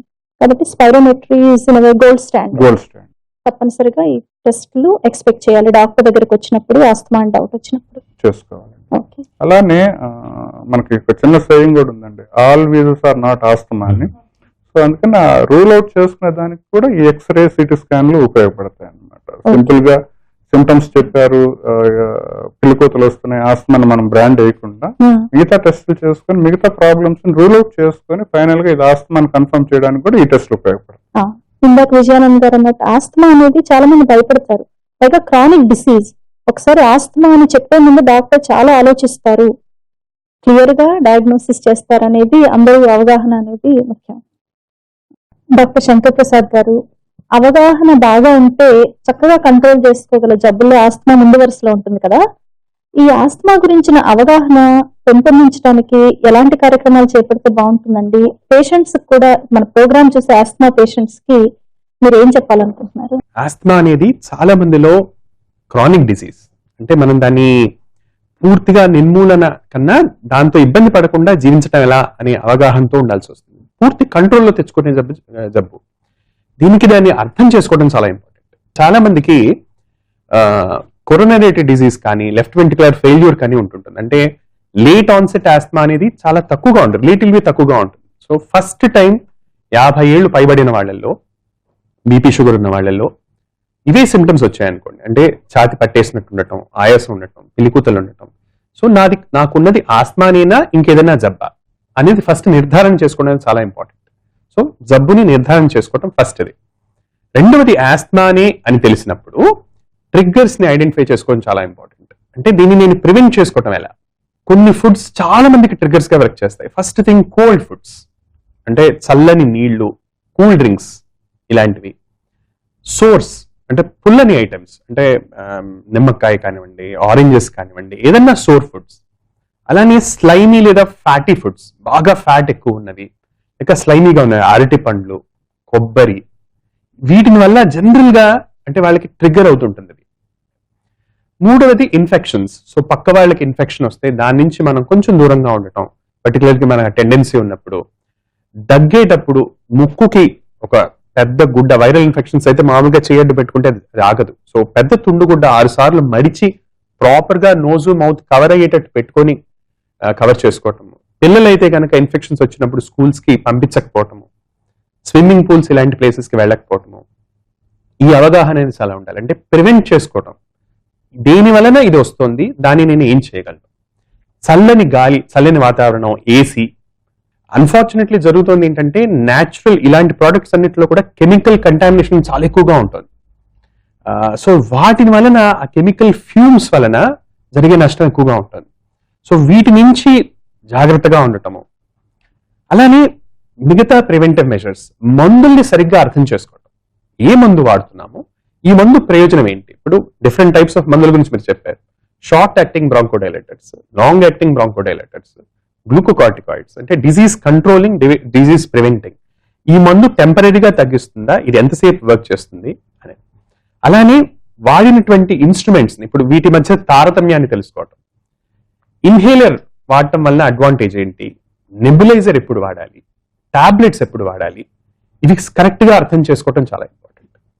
At the same time inhalers వాడుతున్న పేషెంట్స్ విధానం, దాన్ని కరెక్ట్ గా వాడే పద్ధతి ఏంటి, ఎలాంటి పొజిషన్ లో వాడాలి, వాడిన తర్వాత గార్గ్లింగ్ ఎలా చేయాలి, అది కరెక్ట్ గా వెళ్తుందా లేదా ఎలా చెక్ చేసుకోవాలి, ఇవి చాలా ఇంపార్టెంట్. ఫైనలీ జబ్బు మన శరీరాన్ని ఏం చేస్తుంది, సో మానిటరింగ్ అనేది చాలా ఇంపార్టెంట్. సో పల్మనరీ ఫంక్షన్ ఎలా ఉంటుంది ఓవర్ పీరియడ్ ఆఫ్ టైం. అలానే వ్యాక్సినేషన్, ఇప్పుడు పర్టికులర్ సెట్ ఆఫ్ పెద్దవాళ్ళు ఉన్నారు, గర్భిణీ స్త్రీలు ఉన్నారు, లేకపోతే ఇంకొక డిజీజెస్ తో బాధపడుతున్న వాళ్ళు ఉన్నారు, డయాబెటీస్ తో బాధపడుతున్న వాళ్ళు ఉన్నారు, లేదా క్యాన్సర్ కీమోథెరపీ తీసుకుంటున్న వాళ్ళు ఉన్నారు. వీళ్ళు వాటి నుంచి అంటే కొన్ని ఇన్ఫెక్షన్స్ కాపాడుకోవడానికి న్యూమోకాకల్ వ్యాక్సిన్ కానివ్వండి, ఇన్ఫ్లుయెన్జా వ్యాక్సిన్ కానివ్వండి, నేను అంటే ప్రివెంట్ చేసుకోగలిగినటువంటి వస్తువులు ఏంటి అని తెలుసుకోవడం కూడా చాలా ఇంపార్టెంట్. అలానే మన దేశానికి సంబంధించినంత వరకు వర్మ్ ఇన్ఫెస్టేషన్స్ ఎక్కడ పడితే అక్కడ తింటాం, దాని ద్వారా ఈ వర్మ్స్ ఆస్కారిసిస్ కానివ్వండి, వీటి వల్ల ఇస్నోఫీలియా వచ్చి అది కూడా ఇది కాంట్రిబ్యూట్ చేస్తుంటుంది. సో ఇలాంటి ప్రాబ్లమ్స్ ఏమైనా ఉన్నాయని తెలుసుకోవటం చాలా ఇంపార్టెంట్. సో అవగాహన అనేది చాలా ఇంపార్టెంట్ అనే సబ్బుల్లో మీరు చెప్పినట్టు ఆస్మా ఒకటి. మీరు ప్రెగ్నెన్సీ గురించి చెప్పారు కదా, చాలా సార్లు థర్డ్ ట్రైమిస్టర్ చివరి 3 నెలల్లో ప్రెగ్నెన్సీలో ఆస్మా అనేది కొంచెం అగ్రవేట్ అవుతూ ఉంటుంది. యూట్రస్ పైకి బేబీ పైకి నెట్టడం మూలంగా, లంగ్స్ కానీ వివిధ కారణాల మూలంగా, హార్మోనల్ ఫ్యాక్టర్స్ మూలంగా.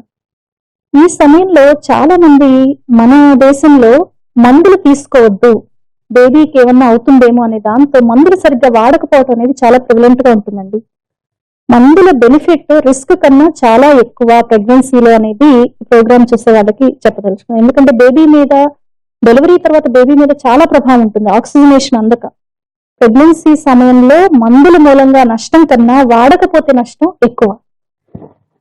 డాక్టర్ విజయానంద్ గారు పెద్దవారిలో అవగాహన గురించి డాక్టర్ శంకర్ ప్రసాద్ గారు చెప్పారు కదా, పిల్లల్లో కొంచెం ట్రిక్కీ, ఎందుకంటే వాళ్ళని ఇంకొకళ్ళు కేర్ తీసుకోవాలి. సో ఈ ప్లాన్ లో ఎవరెవరిని ఇంక్లూడ్ చేస్తే బాగుంటుంది, ఎవరెవరికి అవగాహన కల్పించాలి, ఇంకా ఏమన్నా పిల్లల్లో కొత్త విషయాలు, కొత్త ఇష్యూస్ వరీ అవ్వాల్సిన ఇంకేమైనా ఉంటాయా ఈ ఆస్మా ట్రీట్మెంట్ విషయం? అంటే మీరు అన్నారు పిల్లల్లో ట్రిక్కీ అని. ఒక పీడియాట్రిషియన్ గా పిల్లవాడిని కాదు మొత్తం ఫ్యామిలీని ట్రీట్ చేయాల్సి వస్తుంది. అంటే ఫిజికల్ సిమ్టమ్స్ ని, డిసీజ్ ని పిల్లవాళ్ళు ట్రీట్ చేస్తే, బట్ దాన్ని ఎగ్జిక్యూట్ చేసేది ఎవరు? ఫ్యామిలీ. సో ఫ్యామిలీ అందరినీ ఎడ్యుకేట్ చేయడం చాలా ఇంపార్టెంట్. సో ఇందాక సార్ చెప్పారు, ఏమన్నారు అంటే మేము స్పైరోమెట్రీ టెస్ట్ చేస్తామండి, అది ముందు పిల్లలు మనం చెప్పినట్టు వినరు. హిస్టరీ చాలా ముఖ్యం అండి మాకి. సో హిస్టరీ, డీటెయిల్డ్ హిస్టరీ చాలా ముఖ్యం. మరి ఇది ఆస్తమానా కాదా అనేది పేరెంట్స్ కూడా కొంత అవగాహన ఉండడం మంచిది. ఒక సిమ్టమ్ డైరీ పెట్టండి, అంటే ఎప్పుడు దగ్గు వస్తుంది బాబుకి, ఏ లక్షణాలు వస్తున్నాయి, ఏం చేస్తే తగ్గుతుంది, ఏం చేస్తే పెరుగుతుంది. అయితే ఇక్కడ ఒక ముఖ్యమైన విషయం అండి, కొన్నిసార్లు ఏమవుతుందంటే పిల్లల్లో ప్రతి విషయాన్ని తల్లిదండ్రులు అదే కారణం అనుకుంటారు. ట్రీట్మెంట్ మీద కూడా అవగాహన, ఎటువంటి ట్రీట్మెంట్ మెయిన్ గా పిల్లల్లో ఏమంటే కాఫ్ సిరప్ లో ఉండేటువంటి మందు, అంటే ఈ మనం అనుకున్నాం ఆస్తమా అనేది శ్వాసకోశాలు సంకోచించడం ద్వారా, అంటే నేరో అవ్వడం ద్వారా వచ్చేటువంటిది. అయితే ఈ మందు ఇవ్వడం ద్వారా దాన్ని మనం ఓపెన్ చేసే ప్రయత్నం చేస్తున్నాం. అయితే మనం కాఫ్ సిరప్ తీసుకున్నప్పుడు అది పొట్టలోకి పోయి, పొట్టలో ద్వారా బ్లడ్ లోకి పోయి, బ్లడ్ లో ద్వారా కొంత భాగము శ్వాసనాళాలకు చేరుతుంది. అదే ఇన్హేలర్ ద్వారా, నెబులైజర్ ద్వారా అయితే నేరుగా శ్వాసలోకి వెళ్తుంది. సో అంటే పిల్లలకి ఇన్హేలర్ ఇవ్వడము ఇబ్బంది, ఇవ్వలేము అనేది ఒకటైతే, సోషల్ యాక్సెప్టెన్స్ అంటే ఇంత చిన్న పిల్లడికి ఇన్హేలరా నో అనేటువంటి ఆ యాక్సెప్టెన్స్ కూడా లేదు. కాకపోతే పేరెంట్స్ కి నేను అంటే పీడియాట్రిషియన్ గా మేము ఏం చెప్తామయ్యా అంటే, నేరుగా శ్వాసలోకి పోయే మందు ద్వారా మందు యొక్క మోతాదు దాదాపు 10 రెట్లు తక్కువ ఉంటుంది, అది సరి అయిన విధానము అనేటువంటి అవగాహన ముఖ్యం. ట్రీట్మెంట్ యాక్షన్ ప్లాన్ అనేది ఉండాలి. ఈ లక్షణాలు పెరిగినప్పుడు ఏం చేయాలని ఒక యాక్షన్ ప్లాన్ ముందే ఒక క్లారిటీ ఉండాలి. డాక్టర్ రమణ ప్రసాద్ గారు, ఈ ఆస్తమాకి ట్రీట్మెంట్ సాధారణంగా ఎలా ఉంటుందండి? అందరూ తెలుసుకోవాల్సింది, ఆస్తమా దీర్ఘకాలికమైన వ్యాధి. హైపర్ టెన్షన్, డయాబెటీస్ లాగా కంటిన్యూస్ గా మెడిసిన్స్ తీసుకోవాలి, క్యూర్ లేదు. ముఖ్యంగా ఏదైతే వ్యాధి నిర్ధారణ జరిగాక సిమ్టమ్స్ ప్రకారంగా కానివ్వండి, లేదంటే పిఎఫ్టి చేశాక ఇండివిజువలైజ్డ్ ట్రీట్మెంట్ ఇవ్వడం జరుగుతుంది. సో మనం స్టేజింగ్ చేసుకుంటాం. ఇంటర్మీడియట్ ఆస్తమా అన్న, మైల్డ్ పర్సిస్టెంట్ ఆస్తమా అన్న, మోడరేట్ పర్సిస్టెంట్ ఆస్తమా లేదా సివియర్ పర్సిస్టెంట్ ఆస్తమా. సో దేనిలోకి వ్యక్తి ఫిట్ అవుతున్నాడు. సింపుల్ ఇంటర్మీడియట్ ఆస్తమా ఎప్పుడో ఒకసారి మెడిసిన్ తీసుకొని అవసరం వచ్చినప్పుడు తీసుకుంటే సరిపోతుంది. మోడరేట్లో, మైల్డ్లో సిమ్టమ్స్ ప్రకారంగా కంటిన్యూస్గా మెడిసిన్స్ ఇవ్వడం, అది షార్ట్ యాక్టింగ్ కావచ్చు లేదంటే లాంగ్ యాక్టింగ్ బ్రాంకోడైలేటర్స్. మోడరేట్లో ప్లస్ మనకి కార్టికోస్టెరాయిడ్స్ ఇన్హేలర్స్ రూపంలో ఇవ్వాల్సి ఉంటుంది. సివియర్కి వచ్చేసరికి కంటిన్యూస్గా మెడిసిన్స్ రిక్వైర్మెంట్ ఉంటుంది. వేరే రకమైన మెడిసిన్స్ ఇప్పుడు అవైలబుల్ ఉన్నాయి మనకి. ఒమెలిజుమాబ్ అని చెప్పి ఐజిఎం, యాంటీ ఐజిఎం మెడిసిన్ అది అవైలబుల్ ఉంది. సెరటోట్రాస్టన్ వచ్చున్నాయి. సో బేసిక్గా ట్రీట్మెంట్ ఇండివిజువలైజ్, ప్రతి ఒక్కరికి సేమ్ మెడిసిన్స్ ఇవ్వలేము. సిమ్టమ్స్ ప్రకారంగా అలర్జిక్ రైనైటిస్ ఉన్నప్పుడు దాన్ని డెఫినెట్గా ట్రీట్ చేయాలి. నేజల్ స్ప్రేస్ ఇస్తాము, రన్నింగ్ నోస్, స్నీజింగ్స్ ఉన్నప్పుడు యాంటీహిస్టమిన్స్ ఇస్తాము, కొంతమందిలో ల్యూకోట్రైన్ యాంటాగోనిస్ట్ ఇస్తాము. అలానే సైనస్ ఇన్ఫెక్షన్స్ ఉండేవాళ్ళు ముఖ్యంగా సైనస్ ఇన్ఫెక్షన్స్ని క్లియర్ చేసుకోవాల్సి ఉంటుంది. సింపుల్గా స్టీమ్ తీసుకున్న దానివల్ల, చిన్న యాంటీబయాటిక్ తీసుకున్న దానివల్ల ఇన్ఫెక్షన్ కంట్రోల్ చేసుకోవచ్చు. అలానే కొంతమందిలో గ్యాస్ట్రోఎసోఫేజియల్ రిఫ్లెక్స్ డిసీజ్ ఉంటుంది, చాలా ఇంపార్టెంట్. మనం అన్ని మెడిసిన్స్ ఇచ్చి ఇన్హేలర్స్ పెట్టినా కానీ స్టిల్ వాళ్ళు దగ్గుతూ వస్తూనే ఉంటారు. సో ఆ రిఫ్లెక్స్ డిసీజెస్ని మనం డెఫినెట్గా కంట్రోల్ చేయవలసి ఉంటుంది. మెడిసిన్స్తో పాటు ట్రిగ్గర్స్ ఏవైతే ఉన్నాయో వాటిని ఆ పేషెంట్ కానీ పేషెంట్ కేర్ గివర్స్ ఎవరైతే వాళ్ళు సీరియస్గా వాటిని అవాయిడ్ చేసే మార్గాలు చూసుకోవాల్సి ఉంటుంది. అందరికీ ఒకటే రకమైన ట్రీట్మెంట్ ఉండదు. So varies from patient to patient depending upon there severity. చాలా మందిలో ఇన్హేలర్స్ అంటే అపోహ. సో ముఖ్యంగా చిన్నపిల్లల్లో కానీ పెద్ద పిల్లల్లో ఈవెన్ పెద్దవారిలోనూ మీకు ఆస్తమా వచ్చిందండి, ఇన్హేలర్స్ వాడాలి, ఇన్హేలర్స్ చాలా మంచివి అంటే, లేదండి మాకు అప్పుడే ఇన్హేలర్స్ అయింది, అందరు చెప్తారు ఇన్హేలర్స్ ముదిరిపోతే ఇస్తారు, దాని తర్వాత ఇంక వేరే ఏం పని చేయవని అంటూ ఉంటారు అనమాట. అనవసరంగా టాబ్లెట్స్ వేసుకొని డైజెషన్ అయ్యి బ్లడ్లో కలిసి ఆ మెడిసిన్ బాడీ మొత్తం వెళ్తుంది. మనకి అనవసరమైన చోట కూడా ఆ మెడిసిన్స్ వెళ్తూ ఉంటాయి అనమాట. అలా కాకుండా ఏదైతే అవసరమైన ప్లేస్ ఉందో అక్కడికి ఇన్హేలర్స్ రూపంలో వెళ్ళినప్పుడు ఫాస్టర్ రిలీఫ్ ఉంటుంది, ప్లస్ మిగతా సైడ్ ఎఫెక్ట్స్ లేకుండా ఉంటాయి. సో ఈ విషయంలో పేరెంట్స్కి కానివ్వండి లేదంటే పేషెంట్స్కి కానివ్వండి మనం అవగాహన కల్పించడం చాలా ముఖ్యం. అలానే సివియర్ ఆస్తమా ఉన్నప్పుడు, స్టేటస్ ఆస్తమాటిక్స్ వచ్చినప్పుడు వాళ్ళు ఎంత అర్జెంటుగా మెడికల్ ఫెసిలిటీస్కి వెళ్ళాలనే దాని గురించి కూడా మనం వాళ్ళకి అవగాహన కల్పించాల్సి ఉంటుంది. సాధారణంగా ఆస్తమా వల్ల జనరల్గా ఎవరు చనిపోకూడదండి. సో మిగతా డిసీజ్తో పోలిసి ఇప్పుడు సిఓపిడి, ఇంటర్స్టిషియల్ లంగ్ డిసీజ్లో డిసీజ్ అవన్నీ కిల్లర్ డిసీజెస్. ఆస్తమా లాంటిది కాదు. సరైన సమయానికి వైద్య సదుపాయం అందుకోగలిగితే నా దృష్టిలో ఆస్తమా వల్ల మరణాలు జరగకూడదు. మీరు అన్నారు కదా సివియర్ డిసీజ్ ని గుర్తించడానికి ఆ లక్షణాలు ఎలా ఉంటాయో ఒకసారి వివరిస్తారా? ఈ సివియర్ పర్సిస్టెంట్ ఆస్తమాలో ముఖ్యంగా చూస్తే 3 లక్షణాలు ఉంటాయండి. రోజు మొత్తం వ్యాధి లక్షణాలైన దగ్గు, ఆయాసం, పిలికుతులు ఉంటానే ఉంటాయి. అడుగు తీసి అడుగేసిన, మెట్లు ఎక్కిన, ఏదైనా బరువు పట్టుకొని నడిచిన విపరీతంగా ఆయాసం వస్తూ ఉంటుంది. చాలా రోజులు వాళ్ళకి నిద్రలేని రాత్రులే ఉంటాయి. సో అంటే కంటిన్యూస్గా 365 రోజులు 24 hours వాళ్ళు ఈ సిమ్టమ్స్తో బాధపడుతూనే ఉంటారు. వీళ్ళలో లంగ్ ఫంక్షన్ టెస్ట్ చేసినప్పుడు సాధారణంగా ఏదైతే ఆ ప్రెడిక్టెడ్ వాల్యూస్ ఉంటాయి చాలా లోగా ఉంటాయి, less than 60% ఉంటాయి. పగలు రాత్రి సిమ్టమ్స్ తగ్గకుండా ఉన్నప్పుడు అది ఎమర్జెన్సీ సిచ్యుయేషన్ అని వాళ్ళు గమనించి డాక్టర్ దగ్గర సంప్రదించవలసి ఉంటుంది. మెడిసిన్స్ కూడా రెగ్యులర్ గా వాడడం, ప్లస్ ఇప్పుడు ఏవైతే కొత్త మెడిసిన్స్ అందుబాటులోకి వచ్చినాయో వాటిని కూడా ఉపయోగించుకోవాల్సి ఉంటుంది. రీసెంట్ గా ఒక పేషెంట్ వచ్చారండి, 40 సంవత్సరాల నుంచి ఆ వ్యక్తికి ఆస్తమా ఉందని అతనే చెప్పాడు.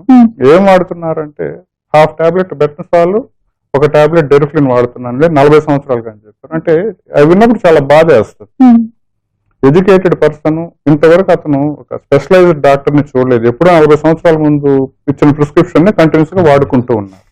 చాలా సార్లు ఈ పిల్లి కూతులు అన్నప్పుడు మెడికల్ షాప్ వాళ్ళు కూడా మందులు ఇస్తూ ఉంటారు, డెరిఫిలిన్ ఇట్లాంటివన్నీ ఇచ్చి ఆ సమయానికి ఏదో గడిచిపోతూ ఉంటుంది. మీరు పేషెంట్ కి ఖచ్చితమైన యాక్షన్ ప్లాన్ అని ఎక్స్ప్లెయిన్ చేస్తారా? అంటే రోజు ఏం తీసుకోవాలి, ఆ లక్షణాలు పెరిగినప్పుడు ఏం తీసుకోవాలి అనేది ఎక్స్ప్లెయిన్ చేస్తూ ఉంటారా? ఇందాక చెప్పినట్టు ఏంటంటే ప్రతి ఒక్క పేషెంట్ కి డిఫరెంట్ ట్రీట్మెంట్, అందరికి ఒకటే ఇవ్వం. సివియారిటీని బట్టి వాళ్ళకి యాక్షన్ ప్లాన్ అనేది ఇస్తూ ఉంటాం. సో 3 months ఒకసారి 6 months ఒకసారి రివ్యూకి వచ్చినప్పుడు మన దగ్గర ఉన్న పీక్ ఫ్లోమీటర్ తో టెస్ట్ చేసి చూడటము, లేదంటే వీజింగ్ ఇంకా పర్సిస్టెంట్ అవుతూ ఉంటే స్పైరోమెట్రీ చేసి చూడడము, వ్యాధి తగ్గిందా అలానే ఉందా, లక్షణాలు ఎలా ఉన్నాయి, పేషెంట్ చెప్పే దాని ప్రకారం అసెస్ చేయడం జరుగుతుంది. అలానే ఏ పరిస్థితుల్లో ఏ మెడిసిన్స్ వాడుకోవాలి, ఒకవేళ ట్రావెలింగ్ చేస్తున్నారు లేదంటే వేరే ప్లేస్కి వెళ్ళి ఉన్నారు, అక్కడ సరైన వైద్య సదుపాయాలు లేవు, సో మీరు క్యారీ చేయవలసిన మందులు ఏంటి, ఏ సిమ్టమ్స్ వచ్చినప్పుడు వెంటనే ఏం చేయాలి, ఏదైనా ఎమర్జెన్సీ అనిపించినప్పుడు ఎవరిని కలవాలి, ఏ మెడిసిన్స్ తీసుకోవాలని కూడా క్లియర్ గా ఎక్స్ప్లెయిన్ చేయడం జరుగుతుంటుందండి. అలానే అన్నిటికంటే ముఖ్యం వచ్చేసి ఈ ఇన్హేలర్స్ ఏవైతే ఉన్నాయో దీని వాడకంలో చాలా ప్రాబ్లమ్స్ ఉన్నాయండి. ఇప్పటికీ చూస్తూనే ఉంటాం, డ్రై పౌడర్ ఇన్హేలర్స్ రాసినప్పుడు టాబ్లెట్లు అనుకొని మింగేసే వాళ్ళు ఉన్నారు, ఇన్హేలర్ సరిగ్గా ఎలా వాడాలో తెలియని వారు ఉన్నారు. డాక్టర్ రోలు ట్రీట్మెంట్ రాయడంతోనే సరిపోదు, దాన్ని ఎలా వాడాలి, వాడే విధానం ఏంటి కూడా ఎక్స్ప్లెయిన్ చేయాల్సిన బాధ్యత డాక్టర్స్ మీద ఉంటుందండి. అలానే పెరిఫరీస్ లో అంగన్వాడీ వర్కర్స్ కానివ్వండి లేదంటే ప్రైమరీ హెల్త్ కేర్ సెంటర్స్ లో ఉన్న నర్సెస్ కానివ్వండి, ముఖ్యంగా నెబులైజేషన్ ఎలా ఇవ్వాలి, ఎప్పుడు ఇవ్వాలి, ఇన్హేలర్స్ ఎవరైనా వాడుతుంటే వాళ్ళు సరిగ్గా వాడుతున్నారా, వాడే విధానం ఏంటి, అయ్యాక గార్గిల్ చేసుకొని ఉమ్మేస్తున్నారు లేదు, ఎందుకంటే ఫంగల్ ఇన్ఫెక్షన్స్ వచ్చే ఛాన్స్ ఉంది. ఇవన్నీ చాలా మైన్యూట్ డీటెయిల్స్ బట్ చాలా ఇంపార్టెంట్ అండి. ఇవన్నీ ప్రజలకి తెలియాలి, కేర్ గివర్స్ కి తెలియాలి, అలానే పేషెంట్ రిలేటివ్స్ కూడా తెలియాల్సిన అవసరం ఎంతైనా ఉంటుంది. అలాగే మీరు ఇందాక ఫాలో అప్స్ గురించి చెప్పారు కదా, మీరన్న 3 months follow ups any chronic disease, మనం డయాబెటీస్ హైపర్ టెన్షన్ అని దీనికి కూడా చాలా ముఖ్యం. చాలా సార్లు డిసీజ్ చక్కగా కంట్రోల్లో ఉన్నప్పుడు మనం స్టెప్ డౌన్ థెరపీకి వెళ్తుంటాం, అనవసరమైన మెడిసిన్ తగ్గిస్తుంటాం. అలాగే ఒక్కొక్కసారి కంట్రోల్ లేనప్పుడు స్టెప్ అప్ థెరపీకి వెళ్తుంటాం. బానే ఉంది కదా జరిగిపోతుందని ఫాలో అప్ కి రాకుండా ఉండటం అనేది మాత్రం చాలా నష్టాన్ని కలుగజేస్తూ ఉంటుంది. అలాగే డాక్టర్ రమణ ప్రసాద్ గారు, ఒక సమాజం పరంగా నిజానికి చూస్తే ఈ రోజు రెస్పిరేటరీ డిసీజ్ గురించి అవగాహన చాలా తక్కువ అని చెప్పుకోవచ్చు.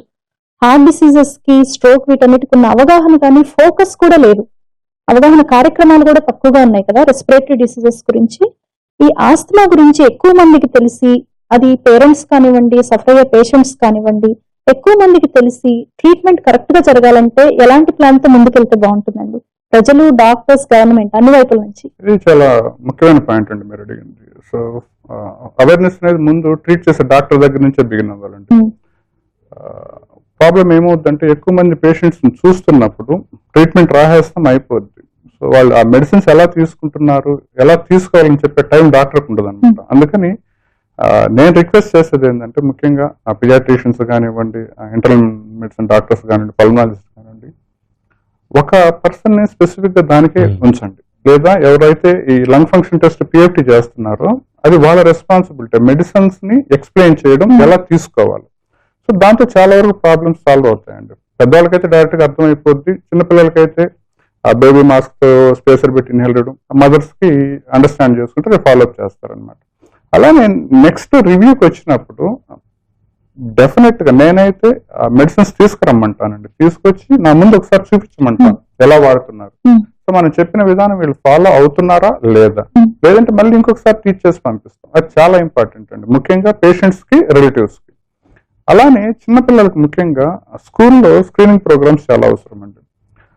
ముఖ్యంగా మొదటి వరుసలో కూర్చునే పిల్లల్లో ఇప్పటికీ చాలా స్కూల్స్ లో బ్లాక్ బోర్డు మీద చాక్ పీస్ రాస్తారు. ఎరేజ్ చేసినప్పుడు ఆ డస్ట్ అంతా వీళ్ళ మీదనే వస్తుంది. ఎవరికైతే ఆస్తమా ఉందో అది ట్రిగ్గర్ అవుద్ది, లేని వారికి ఓవర్ పీరియడ్ ఆఫ్ టైం అది ట్రిగ్గర్ గా మారచ్చు. సో స్కూల్లో స్కూల్ హెల్త్ ప్రోగ్రామ్ లో కంపల్సరీగా ఆస్తమా స్క్రీనింగ్ అనేది ఉండాలి. ఆ టీచర్ కి డెఫినెట్ గా ఐడియా ఉండాలి. సో ఆ పిల్లల్ని వెంటనే ఐ థింక్ అన్ని స్కూల్స్ లోను, మెజారిటీ స్కూల్స్ లో ఫస్ట్ ఎయిడ్ ఇచ్చే ప్లేసెస్ ఉంటాయండి. వెంటనే తీసుకెళ్లి నెబులైజర్ ఇవ్వడం కానీ, లేదంటే వెంటనే పేరెంట్స్ పిలిపించి హాస్పిటల్కి పంపించడం కానీ. సో ఆ school screening is very very important. అలానే కమ్యూనిటీ పరంగా కూడా కమ్యూనిటీ ఆస్తమా స్క్రీనింగ్స్ ఉండాలండి.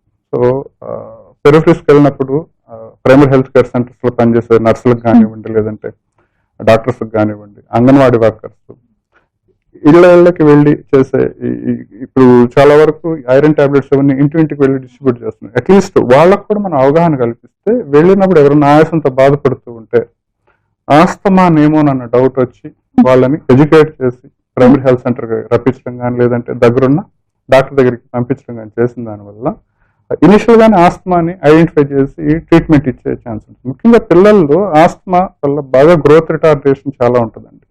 తీసుకునే ఆహారంలో ఉంచే ఎనర్జీ బ్రీతింగ్కే పోద్దాలి. సో ఫిజికల్ గా కానీ మెంటల్ గా కానీ పెద్ద ఎదుగుదల ఉండదు. సో అటువంటి వాటిని అన్నిటిని అవాయిడ్ చేసిన వాళ్ళం అవుతాం. అలానే రెస్పిరేటరీ డిసీజెస్ స్క్రీనింగ్ అనేది చాలా ఇంపార్టెంట్ అండి ఓవరాల్ గా. సో ముఖ్యంగా ఈ పొల్యూషన్ అరికట్టడంలో రీసెంట్ గా మనం పేపర్లు చూస్తే ఒక్కరోజు దివాళికే ఎన్నో లక్షల టన్నుల వేస్ట్ ప్రొడక్ట్స్ వచ్చినాయి, దాంతో ఎంత పొల్యూషన్ వచ్చింది అన్నారు. ఢిల్లీలో చూసాం, చైనాలో చూసాం. సో ఇవన్నీ ఏంటంటే over period of time respiratory disease trigger చేస్తూనే ఉంటాయండి. బాధపడే వాళ్ళని ఇంకా ఎక్కువ బాధ పెడుతూ ఉంటాయి. సో గవర్నమెంట్ పరంగా కూడా పొల్యూషన్ అరికెట్టడానికి స్ట్రిక్ట్ రూల్స్ అండ్ రెగ్యులేషన్స్ తీసుకురావాల్సి ఉంటుంది. అలానే కమ్యూనిటీలో కూడా వీటికి సంబంధించిన అవేర్నెస్ అంటే ఎప్పుడు వీలైతే అప్పుడు, సో కమ్యూనిటీ హెల్త్ సెంటర్స్ లో కానివ్వండి, లేదంటే ఇప్పుడు old age senior citizens associations అక్కడికి కానీ వెళ్ళి సోషల్ అవేర్నెస్, సోషల్ రెస్పాన్సిబిలిటీ కింద స్క్రీనింగ్ టెస్ట్ చేసిన దానివల్ల కొత్త వాళ్ళని ఐడెంటిఫై చేసి యాజ్ ఎర్లీ యాజ్ పాసిబుల్ వాళ్ళకి ట్రీట్మెంట్ అందే రకంగా చేయొచ్చు. అలాగే కనీసం పల్లెటూళ్ళలో కాకపోయినా డిస్ట్రిక్ట్ హెల్త్ సెంటర్స్ లోనే ఈ ఆస్తమా మందులు అనేది గవర్నమెంట్ హాస్పిటల్స్ లో కనీసం అవైలబుల్ గా ఉంటే కొంతవరకైనా సహాయం చేయగలుగుతుంది గవర్నమెంట్ పరంగా. చాలా వరకు మీరు అన్నట్టు ఎనీమియా మందులు ఎలాగో ఈ బాధితులకి చాలా మంది 4-5 కోట్ల పైగా ఉన్నారు భారతదేశంలో. ఇంకా చాలా ఎక్కువే ఉండుండొచ్చు మన లెక్కల్లోకి రాని వాళ్ళు. ఈ రోజు మన కార్యక్రమం చూసి ఆస్తమా గురించి అవగాహన కల్పించుకుని ఈ జబ్బుని చాలా మంది బాగా హ్యాండిల్ చేస్తారని ఆశిస్తూ మీ సమయాన్ని మాతో స్పెండ్ చేసినందుకు ధన్యవాదాలు. నమస్కారం, ధన్యవాదాలు. ఆస్తమా గురించి పూర్తి వివరాలు తెలుసుకున్నాం కదా. ఈ ఆస్తమా విషయంలో లక్షణాలు ఎలా ఉంటాయి, ఎమర్జెన్సీ సిచ్యుయేషన్ ఎలా గుర్తించాలి అనేది అన్నిటికన్నా ముఖ్యమైనది. ముఖ్యంగా చిన్నపిల్లల్లో ఒక్కొక్కసారి బాగా చిన్నపిల్లల్లో ఇది ఆయాసం లాగా కాకుండాను ఆస్తమా సివియర్ గా అయినప్పుడు వారిలో ఆయాసం పూర్తిగా తగ్గిపోయి కామ్ గా ఉన్నట్టుగా అనిపిస్తూ ఉంటారు. ఆ సమయంలో ఆస్తమా సివియారిటీ బాగా పెరిగింది అని అర్థం చేసుకోవాలి. కొంచెం సేపటి తర్వాత వీజింగ్ తగ్గిపోయి ఈ పిల్లలు డ్రౌజీగా అవ్వటం, రెస్పాండ్ అవ్వకుండా ఉండటం, ఇవన్నీ కూడా ఎమర్జెన్సీ సిచ్యుయేషన్స్ అని గుర్తించాలి. చాలా మంది కామ్ గా ఉన్నాడు కదా, నిద్రపోతున్నాడు అనుకుంటూ ఉంటారు. ఈ ఎమర్జెన్సీ సిచ్యుయేషన్ గుర్తించడం చాలా అవసరం.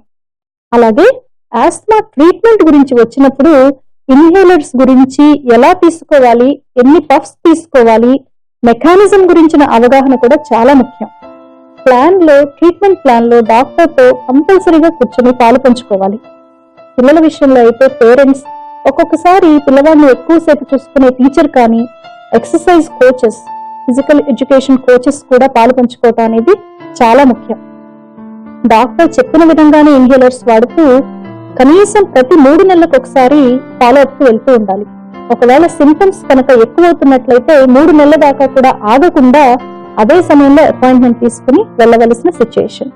అలాగే ఆస్తమా ట్రిగరింగ్ ఫ్యాక్టర్స్ విషయంలో చాలా ముఖ్యమైనది గమనింపు. ఏ ట్రిగరింగ్ ఫ్యాక్టర్స్ మూలంగా ఆస్తమా అగ్రవేట్ అవుతుంది అనే గమనింపు, వాటి నుంచి దూరంగా ఉండటానికి చక్కని అవగాహన, ప్లాన్ అనేది చాలా ముఖ్యం. ఇవన్నీ అర్థం చేసుకుంటే ఆస్తమాను సమర్థవంతంగా ట్యాకిల్ చేసి వీలైనంత సాధారణ లైఫ్ స్టైల్ గడపవచ్చు. వచ్చే ఎపిసోడ్ లో మరో టాపిక్ తో అందరికీ ఆరోగ్యం కార్యక్రమంలో మళ్ళీ కలుద్దాం.